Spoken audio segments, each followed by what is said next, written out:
এইটাই মজা বুঝছেন ভাই, এটা শুধু মজা না, এইটাই মজা। এটাই তো সার্থকতা, জীবনে বহুত কিছু করতে পারবো আমরা। জি জি জি। এই জিনিসটা আমরা করতে পারবো।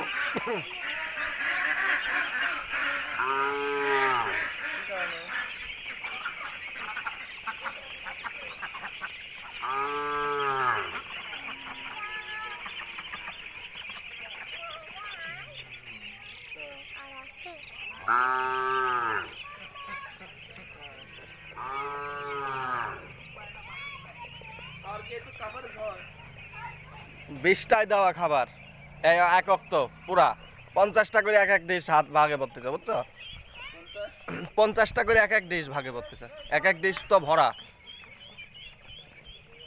সব পেট ভরে যাবে নি দেওয়ানে খায়।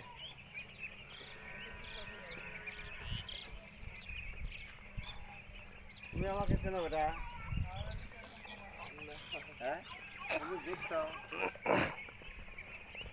প্রফেসর সাহেবের বড় ভাই, ওনার বাসায় সেদিনকে দাওয়াত খেয়ে আসলাম। এই যে আরে আমার গোষ্ঠীটা এরা, গোরস্থানের সামনে। ও আচ্ছা আচ্ছা। আমরা একই গোষ্ঠী না সব। এর বাপ ছেলে চাচারা জেনে যাও। এর অবস্থা কি? আমার এই চাচার অবস্থা কি? জুলফিকার চাচার অবস্থা কি? হ্যাঁ, জুলফিকার চাচার অবস্থা কি এখন? জুলফিকার কি করি?